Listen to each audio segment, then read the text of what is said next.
Dear friends, आज की ये वीडियो फिर से टाटा नैनो पर होने वाली है। तो आज की इस वीडियो में हम टाटा नैनो को रिस्टोर करने वाले हैं। तो इस नैनो का मैंने डेंटिंग करवाई थी डेंटर वाले के पास। अब इसकी पेंट जो करवानी है वो मुझे खुद ही करनी है। तो पेंट करने से पहले जब आप डेंटिंग करते हो, पहले आपको इसको पुट्टी करनी पड़ेगी। पुट्टी के बाद आपको इसको एनसी पुट्टी करवानी पड़ेगी। जो मैं पहले पुट्टी करता हूँ उसको बॉडी फिलर भी बोलते हैं। तो अब मैं एनसी पुट्टी कैसे करते हैं वो इस वीडियो में आपको दिखाने वाला हूँ। तो एनसी पुट्टी करने के लिए आपको जहाँ भी एनसी पुट्टी करना है वहाँ की सरफेस को आपको ऑयल फ्री करना है। तो आपको कोई भी सॉल्वेंट लेना है, उससे आपको वो पार्ट साफ़ करना है जहाँ से आपको एनसी पुट्टी करनी है। जैसे मैं आपको दिखा रहा हूँ इस छोटे से पार्ट पर एनसी पुट्टी कैसे की जाती है। तो एनसी पुट्टी करने के लिए मैं पहले इसकी जो ऑयलिंग है वो सरफेस में इसकी एकदम साफ़ क्लियर करता हूँ। उसके बाद जब मैंने सरफेस क्लियर की तो मुझे कोई भी लिंट फ्री क्लॉथ लाना है, इसको साफ़ करना है। इस क्लॉथ से ये फ़ायदा है कि छोटी छोटी जो धूल होती है वो भी इसे ख़त्म होती है। तो पीवीसी एनसी पुट्टी आप क्यों करते हो? एनसी पुट्टी जब आप करते हो तो उससे सरफेस जो है वो एकदम स्मूथ हो जाती है। ये एसडी कंपनी की एनसी पुट्टी मैंने ख़रीदी हुई है। तो ये बिल्कुल स्मूथ है, जहाँ भी आप करोगे वहाँ की सरफेस आपको एकदम स्मूथ मिलेगी। तो आप देख लो मैं कैसे डिब्बे से इसको निकाल रहा हूँ। जब भी आप कभी कार पर पेंट करना चाहो, खुद ही करना चाहो, आपके पास प्रोजेक्ट हो कोई, या बाइक पर या स्कूटी पर पेंट करना चाहो, तो आपको एनसी पुट्टी जो है वो थोड़ी थोड़ी करके निकालनी पड़ेगी। अगर आपको आती भी नहीं होगी एनसी पुट्टी कैसे करते हैं, पर इस वीडियो में मैं आपको दिखाऊंगा वो कैसे की जाती है। तो आपको पहला इसका याद रखना होगा। एनसी पुट्टी को थोड़ा थोड़ा करके आपको निकालना पड़ेगा। अगर आप ज़्यादा निकालोगे तो वो सूख जाएगी एंड सूखने के बाद वो उसको लगाना मुश्किल हो जाएगा। तो आपके पास दो पतरी होनी चाहिए। एक पतरी पर एनसी पुट्टी उठाओ और दूसरी पतरी से आप वो लगाते जाओ। एनसी पुट्टी को कैसे लगाना है, जैसे कि मैंने ये सरफेस क्लियर कर दी, एकदम इसको स्मूथ कर दिया। स्मूथ करने के बाद अब इसमें जो एनसी पुट्टी लगानी है वो कैसे लगाते हैं, तो मैं आपको अच्छे से वो दिखाता हूँ इस वीडियो में। ये देखिए, आपको एनसी पुट्टी थोड़ी थोड़ी करके लगानी है। जितनी आप लेयर को पतले रख सकते हो उतना आपको इसको पतला रखना है, इसको बिल्कुल थिन रखना है। एंड आपको पतरी ऐसे चलानी है जिससे इसकी लेयर बिल्कुल एकदम थिन हो जाए। एंड ये बात बिल्कुल याद रखना, जहाँ पर आपने एक बार एनसी पुट्टी लगाई वहाँ पर आपको दूसरी बार वहाँ पर आपको उसी टाइम लगाने की कोशिश नहीं करनी है। अगर आप वहाँ पर एक लेयर के बाद जल्दी दूसरी लेयर लगाओगे तो आपने जो पहली लेयर इसमें लगा दी वो ख़राब हो जाएगी। तो आप देख रहे हो मैं जो ये एनसी पुट्टी लगा रहा हूँ बिल्कुल थिन लेयर लगा रहा हूँ, बिल्कुल पतली लेयर लगा रहा हूँ। आपको 2-3 लेयर मारने पड़ेंगे। अगर आप एक लेयर मारते हो तो आपको लगता है कि जब आप नए होंगे तो अच्छे से नहीं लग पाएगी। आप एक काम कीजिएगा, फर्स्ट लेयर लगाओगे तो अराउंड 1 आवर तक वेट कीजिएगा। वेट करने के बाद 1 आवर के वेट करने के बाद आप इसको सैंडिंग कर सकते हो। सैंडिंग इसको हमेशा वेट सैंडिंग करनी है, आपको ड्राई सैंडिंग कभी नहीं करनी है। इसमें वेट सैंडिंग चलती है। एंड सैंड पेपर जो आपको यूज़ करना है वो आप 220 या 350 यूज़ कर सकते हो। 80 या 120 नहीं यूज़ करना है, कभी भी नहीं। अगर आपने पहली बार की है, इतनी मोटी आपने बद्दी लगा दी, आपको लगता है कि 220 में टाइम लगेगा, तो आप 120 भी उस टाइम यूज़ कर सकते हो। मगर जब आपने एनसी पुट्टी अच्छे से नहीं लगाई है। ये देखें, मैंने एक लेयर लगाई, अब मैं इस पर दूसरी लेयर लगा रहा हूँ। मैं जितना हो सके उतना ये पतला रखता हूँ। मैंने आपको पतला रखने का फ़ायदा भी बताया इसमें। जितना आप पतला रखोगे उतनी ये जल्दी से सूख जाएगी। एंड याद रहे, जब भी आप डिब्बे से एनसी पुट्टी निकाल दो तो डिब्बे को पूरा टाइट करना है, या टाइट करना है, क्योंकि ये एनसी पुट्टी एकदम ये सूख जाती है। जब ये सूख जाती है, थोड़ी सी सूख जाती है, तो इसको लगाने में इतना मज़ा नहीं आता है, इतनी अच्छे से नहीं लग पाती है। तो अगर आपको लगता है आपकी एनसी पुटी मोटी है तो एक इसमें सॉल्वेंट मिलता है, वो होता है एनसी थिनर। थिनर इसमें आता है, या आप सॉल्वेंट कह सकते हो। एनसी थिनर होता है, वो आपको ख़रीदना पड़ेगा, वो आपको 150 का लीटर मिलेगा। तो आप इसमें वो थोड़ा बहुत मिला सकते हो, इसको थोड़ा बहुत पतला कर सकते हो। ये देखिए मैं अब तीसरी लेयर इसमें लगा रहा हूँ। आप चाहो तो 3 लेयर लगा सकते हो, आप चाहो तो 4 लगा सकते हो, जिससे आपका काम सही हो जाए इतनी लेयर आप लगा सकते हो। याद रहे, जब भी आप कर्व सरफेस पर एनसी पुटी लगाओ तो कर्व सरफेस पर आपको इस पतरी से एनसी पुटी नहीं लगा पाओगे। तो आपको उंगली का भी यूज़ कर सकते हो, आप उस टाइम उंगली से भी लगा सकते हो। लेकिन फिर भी मैं एक और बार मैं कह रहा हूँ, जब भी आप एनसी पुटी उंगली से लगा, हाथ से जैसे मैं फिंगर से लगा रहा हूँ अभी, तो जहाँ पर आपने एक बार लगाई वहाँ पर आपको कोशिश नहीं करनी है कि वहीं पर मैं दूसरी बार उसी टाइम लगा दूँ। आपको पहले इसको सूखने का वेट करना चाहिए, फिर उससे आप फिर एक और बार इस पे लेयर चढ़ा सकते हो। अगर आप उसी टाइम सोचोगे मैंने पहले लगाई, ये थोड़ी बहुत ख़राब हो गई, अब मैं दूसरी इस पर लगाता हूँ ताकि पहली ठीक हो जाए, नहीं, ऐसा नहीं होगा। आपकी जो पहली लेयर है वो भी ख़राब होती है। एनसी पुटी लगाने, ये देखिए ये जो मेरी गाड़ी है इसकी छत से पेंट खुद ही निकल रहा है। इसके साइड भी हो चुके हैं, उन पर मैंने बॉडी फिलर भी लगा दिया एंड एनसी पुटी भी लगा दी। एंड थोड़ा बहुत मुझे आपको दिखाना था, इसलिए मैंने जो ये वीडियो बनाई मैं आपको दिखाने वाला था कि एनसी पुटी कैसे लगाते हैं। तो एनसी पुटी लगाने के बाद आपको क्या करना है, आपको इसमें सैंडिंग करनी है।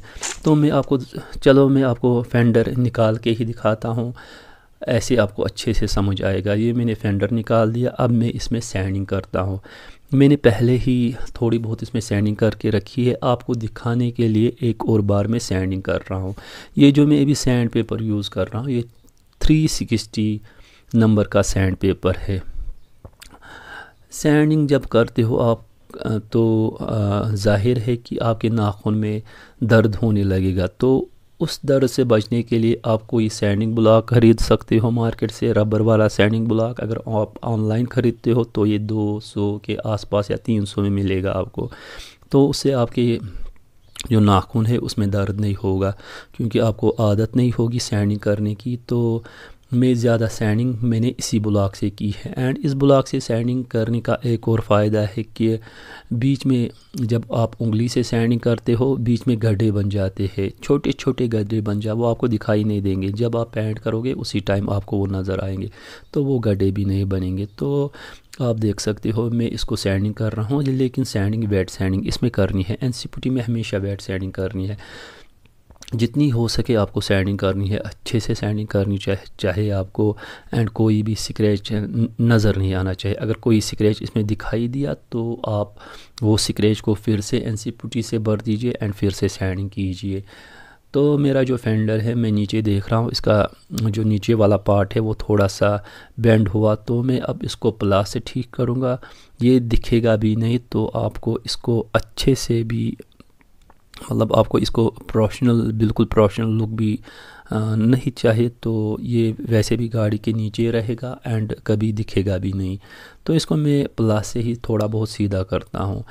जब आपने एनसी पुटी लगा दी तो उसके बाद जब आपने वहाँ सैंडिंग कर दी तो कहीं कहीं आपको बियर मेटल दिखाई देगा।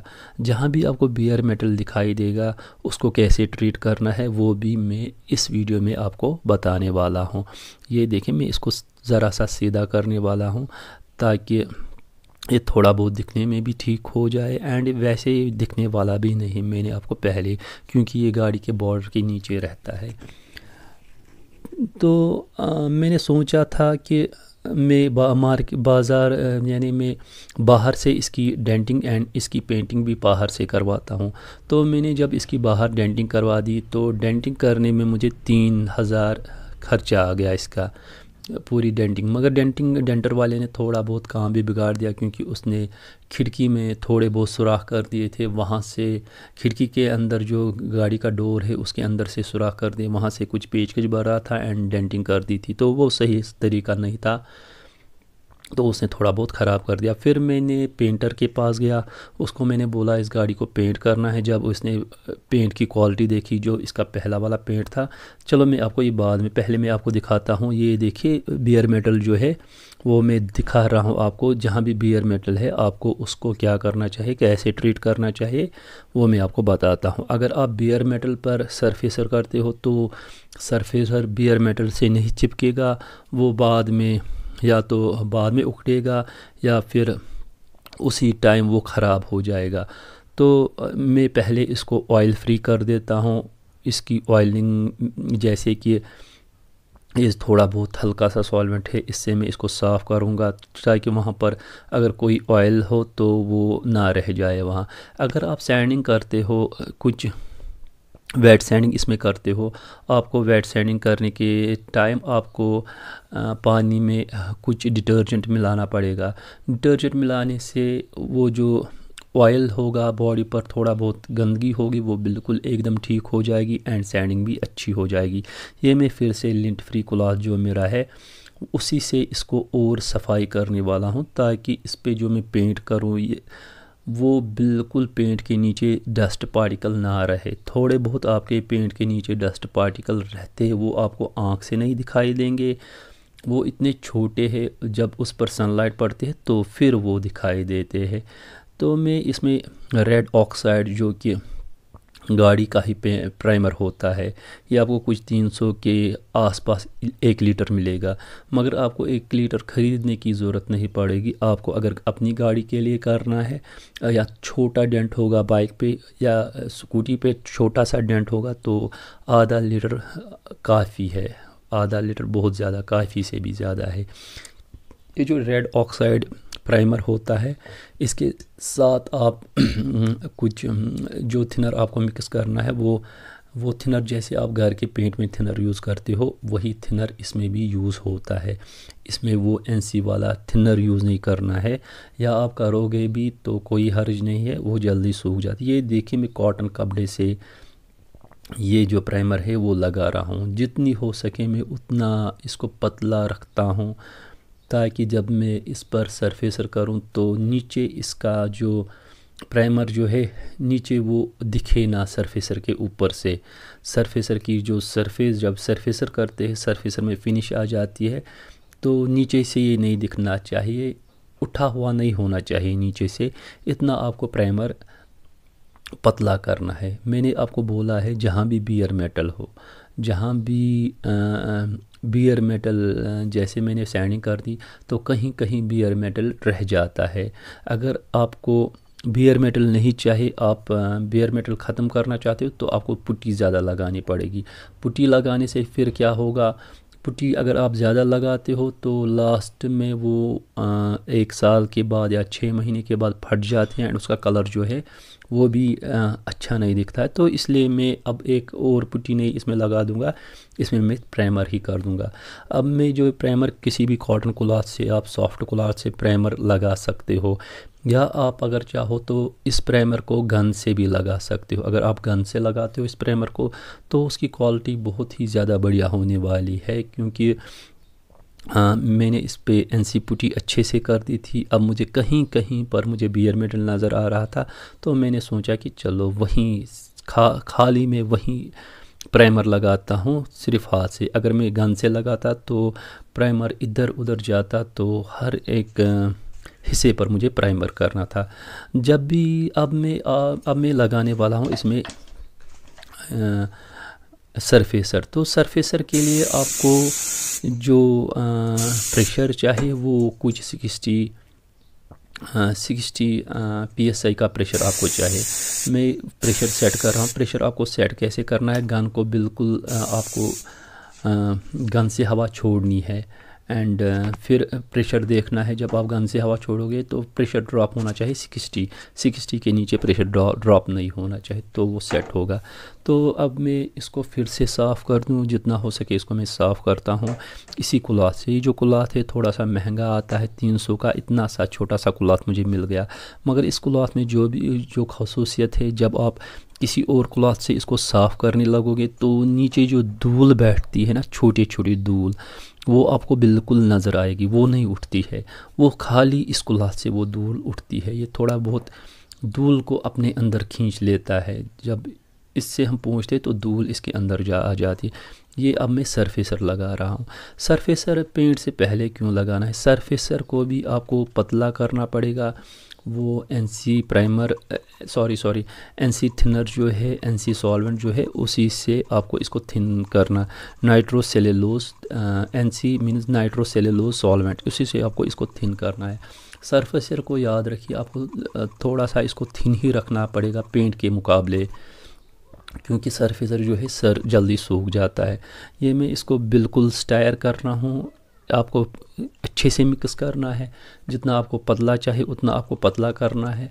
तो मैं आपको ऐसे नहीं दिखा सकता हूँ कि मैंने कितना पतला किया है। आप खुद ये देख सकते हो, खुद ये महसूस कर सकते हो जब आप किसी प्रोजेक्ट पर काम करो। तो अब आपको जब सरफेसर इस गन में डालना है, गन की जो डालना है इस गन में, तो आपको ये फ़िल्टर करना पड़ेगा, क्योंकि इसमें थोड़ा बहुत मैल रहता है या थोड़ा बहुत बड़े पार्टिकल जो होते हैं वो छन जाते हैं, वो फ़िल्टर हो जाते हैं, एंड आपके गन में बिल्कुल एकदम सही सरफेसर आएगा, स्मूथ वाला सरफेसर आएगा, उसमें कोई भी सॉलिड पार्टिकल नहीं होगा।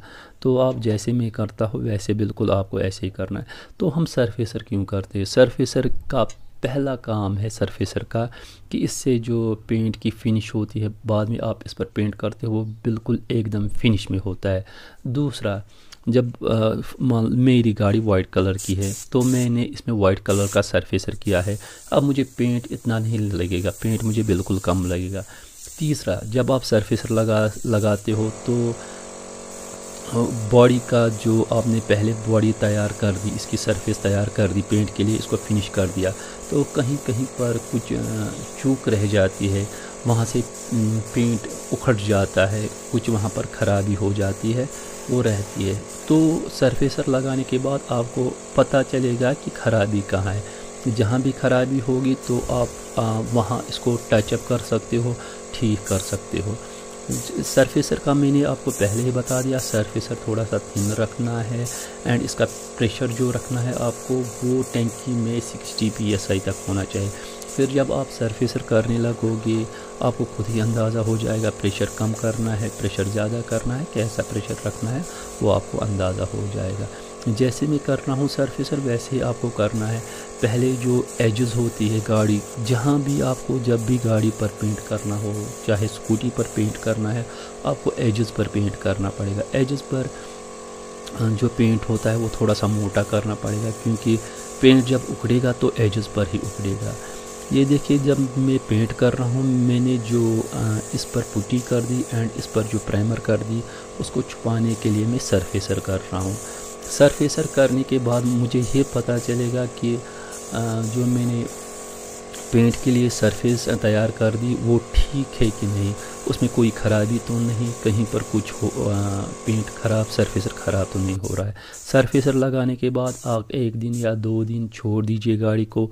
आप देखिए कोई इसमें कोई लफड़ा तो नहीं हुआ, सरफेसर कहीं पर ख़राब तो नहीं, आप टच अप कीजिए। तो मैंने आपको बताया था कि मैंने इसकी डेंटिंग जो की थी वो मैंने मार्केट से करवा दी, बाहर से डेंटर वाले के पास, उसने मुझे 3000 लिए थे सॉरी। फिर मैं पेंटर वाले के पास गया, उसको मैंने बोला पेंट करना है इस गाड़ी को। तो उसने देखा कि इसकी पेंट की जो पहला पेंट है ये बिल्कुल ख़राब हो गया। उसने बोला कि आपकी फुल गाड़ी पर पेंट हो जाएगा। मैंने उसको ख़र्चा पूछा तो ख़र्चा उसने बोला कुछ 16-17 हज़ार इसमें लग जाते हैं। तो मैंने सोचा चलो नैनो है, इसकी वैसे भी इसकी रीसेल वैल्यू इतनी भी नहीं है कि मैं इसमें पेंट के लिए, खाली पेंट के लिए 16-17 हज़ार लगा दूं। तो मैंने सोचा चलो मैं खुद ही कर देता हूं। तो मैं आपको जब ये गाड़ी कंप्लीट हो जाएगी मैं आपको इसमें ख़र्चा बताता हूं, मुझे टोटल ख़र्चा कितना आ गया इसमें। याद रहे, अगर आप घर में पेंटिंग प्रोजेक्ट करना चाहो तो सबसे ज़्यादा जो ज़रूरत पड़ेगा आपको वो कंप्रेसर की है। कंप्रेसर होना चाहिए एंड पेंट गन जो है, स्प्रे गन जो है वो भी होना चाहिए। कंप्रेसर आप अगर छोटा भी लीजिएगा कम से कम 50 लीटर्स का होना चाहिए, 50 लीटर से कम नहीं होना चाहिए। 100 लीटर अगर होगा वो अच्छी बात है, 50 लीटर से कम भी नहीं होना चाहिए। तो ये देखिए मैंने इसमें सरफेसर की है, आप देख सकते हो इसमें कितनी चमक आ गई। सरफेसर करने के बाद आपको सैंडिंग करनी है, वो भी 1000 नंबर पेपर से।